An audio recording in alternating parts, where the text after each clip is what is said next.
My self Jitendra और स्वागत है आप लोगों का सक्सेस की 98 में। हमारे चैनल को सब्सक्राइब कर लीजिए सारे वीडियो देखने के लिए। और ये अर्थमेटिक का टॉप 5 सम है, सारे चैप्टर मिलाकर है। लेकिन हाँ, एक दो सम इसमें ऐसा है ना जो आपने बहुत बार किया है, फिर भी आज भी आपके माइंड में डाउट है। करते वक्त आप कर लेते हो, लेकिन आज भी माइंड में कुछ कुछ सम को ऐसा है कि आपके माइंड में आज भी डाउट है, तो वो डाउट मैं आज क्लियर कर दूंगा आप लोगों का। ठीक है, तो देखते हैं पहला सम क्या है। If a person walk at 14 kilometre our instead of 10 kilometre, वो एक पर्सन है 14 किलोमीटर पर एन आवर से चलता है, जिसको चलना था 10 किलोमीटर पर एन आवर, जिसके वजह से ना he would have walk 20 kilometer more, जिसके वजह से 10 किलोमीटर पर एन आवर चलना था, लेकिन चल कितना रहा है 14 किलोमीटर पर एन आवर की स्पीड से, जिसके वजह से वो 20 किलोमीटर डिस्टेंस ज्यादा चलता है। तो पूछ रहा है तो बताइए तो actual distance travelled by him, तो एक्चुअल डिस्टेंस ट्रेवल्ड कितना किया। देखिए, आप तो पहले मान लो कि मेरा डिस्टेंस जो है वो x है। आप ये चीज मान लिए डिस्टेंस मेरा x है। तो अगर डिस्टेंस x है और स्पीड कितना है आपका, पहले 10 था, अभी x तो करेगा ही करेगा जो कर रहा है, प्लस कितना ज्यादा कर रहा है 20 किलोमीटर, और नीचे कितना आएगा 14 किलोमीटर। क्रॉस कर दो 14x 10x प्लस 200, तो 4x इक्वल टू 200 हुआ, तो x इक्वल टू 50 किलोमीटर वो ट्रेवल्ड किया है। देखिए, आप बोलोगे भैया डिस्टेंस का फॉर्मूला निकालने का तो ये नहीं है, डिस्टेंस निकालने का फॉर्मूला तो ये तो नहीं है, ये तो टाइम निकाल सकते हो ना। देखिए, आप एक चीज समझिए, अगर आपसे डिस्टेंस पूछ देना, अगर सपोज करो, अगर x सपोज किए हो, नीचे आपका टाइम दिया हो 5 मिनट, और ऊपर में x प्लस 20 दिया और नीचे टाइम दिया हो 10 मिनट, फिर भी आप निकाल सकते हो, फिर भी आप x निकाल सकते हो इस केस में भी। ठीक है, सो फॉर्मूला आपका एक्यूरेट बैठना चाहिए। ठीक है ना। अब देखिए सेकंड सम क्या बोला, A can finish a pieces of work in 24 days, जो ए है किसी काम को 24 दिन में कंप्लीट कर लेता है, यही बोल रहा है। बोल रहा है B is 20% more efficient than A, जो बी है 20% ज्यादा काम करता है इन कंपैरिजन टू ए। ठीक है, और C is 25% more efficient than B, और जो सी है 25% ज्यादा काम करता है इन कंपैरिजन टू बी। तो बोल रहा है बताइए बी और सी एक साथ मिलकर किसी भी काम को कितने दिन में कंप्लीट करेंगे। देखिए सिंपल है, ये तो 24 डे में काम कंप्लीट कर ही रहा है, और बी क्या है, बी क्या है 20% मोर इफिशियंट, तो 24 ए का है उससे 20% इफिशियंट है ना, तो 100 बाई 120 तो लिख ही सकते हैं ना। तो ये कट गया आपका, कितना हो गया 5/6, और 6 से ये काट दीजिए आप, कितना होगा 4 इंटू 520, तो बी जो है 20 दिन में ही काम खत्म कर देगा। ठीक है, काम तो ज्यादा कर रहा है, काम ज्यादा कर रहा है।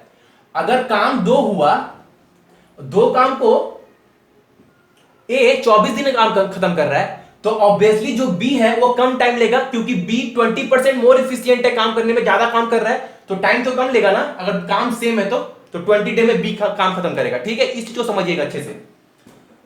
तो सेम काम को 80 के दिन में खत्म करेगा, और 20% मोर इफिशियंट है बी के कंपैरिजन में, तो 100 बाई 125, 25 से कट कर दीजिए तो 4/5, और ये 5 से कटेगा 4, तो कितना हो गया 4 4 16।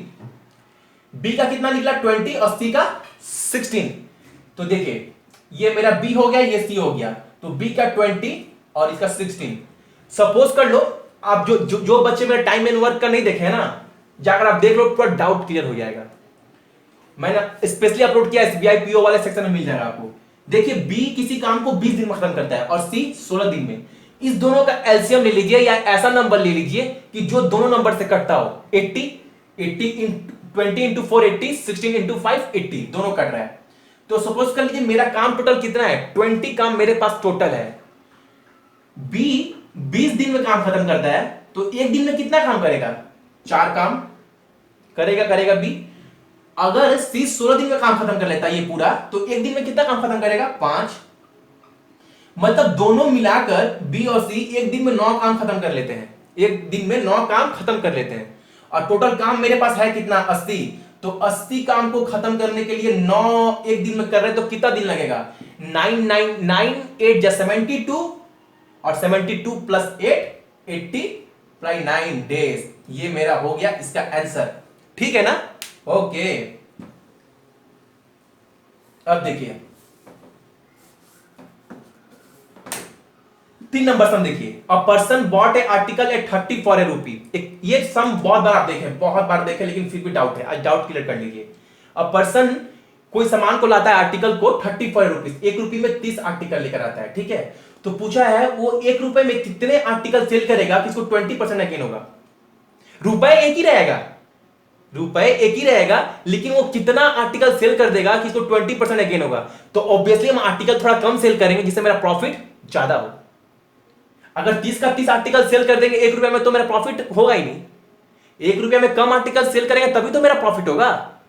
तो देखिए रुपीस तो मेरा एक ही रहेगा और आर्टिकल कितने सेल करने हैं 30, और प्रॉफिट कितने करने हैं 20%।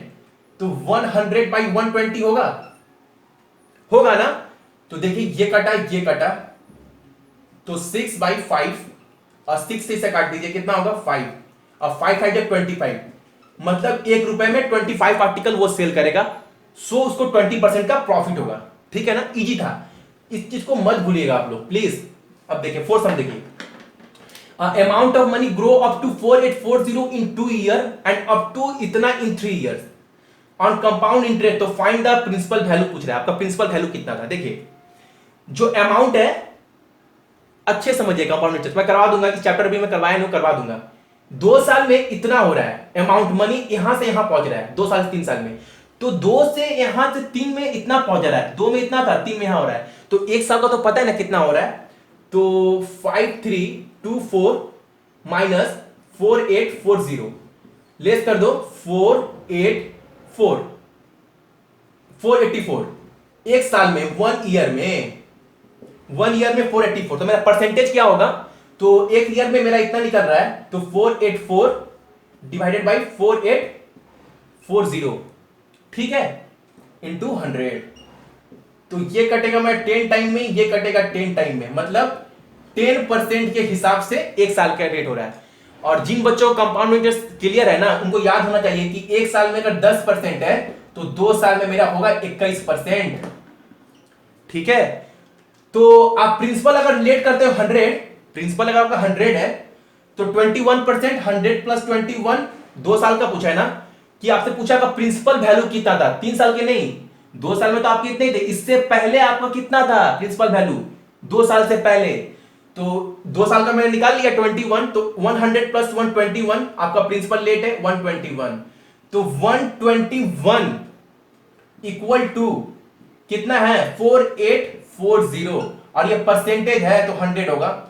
ठीक है, तो 11 से काटिए, 11 इंटू 11 121, और 11 इंटू 4 44, 444 440, फिर 11 से जाएगा 40 होगा, और 40 इंटू 100 4000 मेरा होगा आंसर प्रिंसिपल।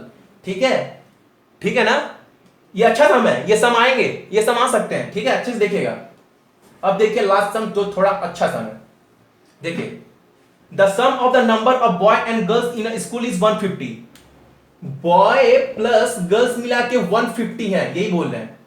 तो if the number of boy is x, अगर नंबर ऑफ बॉय x हुए, then the number of girl x percentage होगा। देन नंबर ऑफ गर्ल क्या होगा x परसेंटेज। तो पूछ रहा total number of student, then find the number of boy. तो बताइए नंबर ऑफ लड़के कितने हैं। देखिए इसको आप ऑप्शन से कर सकते हैं, इसलिए मैंने ऑप्शन यहां पर पुट किया है। देखिए अगर मेरे टोटल 150 क्या है स्टूडेंट है, अगर मेरे ऑप्शन फर्स्ट देखिए 40, अगर मेरे 40 बॉय हुए तो देन में 40% गर्ल होंगे ना। तो देखिए 40% अगर करते हैं डिवाइड बाई 100, तो ये कटेगा, ये कटेगा, तो 15 इंटू 4 60 तो मेरे गर्ल हो गए, और 40 क्या है, बॉय मेरे 40 थे, 40 लिया था तो 100, लेकिन मेरे टोटल है कितने 150 आना चाहिए डाटा। सेकंड ऑप्शन देखिए, टोटल 150 है, अगर 90 मैं लेता हूं, 90% लेता हूं, क्योंकि अगर मैं यहां मानता हूं कि 90 लड़के हैं और 90% गर्ल है, x% अगर बोला क्लियर तो बोल दिया, the number of boy x then the number of girl become x% of total number of the student. अगर 90% गर्ल लेता हूं तो ये कटा तो 15 इंटू 9 कितना होता है? 15 इंटू 9 आपका होगा 135, ठीक है 135। तो और प्लस 90 ज्यादा हो जाएगा मेरा, ये कटा नहीं सॉरी ये कटा मेरा और ये कटा इतना, और 15 35 और 35 प्लस 90 ज्यादा हो जाएगा, तो मेरा 90 भी फॉलो नहीं करने वाला है। तो अब आगे देखिए 60 होगा क्या? 150 इंटू 60% अगर गर्ल हुई तो 100, ये कटा तो 15 इंटू 6 कितना होता है? 90। अगर 90 लड़की हो गई और 60 मेरे बॉय भी हुए तो आंसर क्या होगा? 98 प्लस 60 150 आ गया टोटल नंबर ऑफ स्टूडेंट, तो मेरा आंसर क्या है? 60। ठीक है, तो ये था टोटल 5 सम। मैं सोच रहा हूं डेली 5 सम अर्थमेटिक के लेकर आऊं। सो आप लोगों का आज के लिए थैंक यू, और सारे मेरे वीडियो को सब्सक्राइब कर लीजिएगा सारे। और हाँ, नंबर ऑफ एरर्स भी मैं लेकर आ रहा हूं, ठीक है, एरर्स वाले सारे रूल।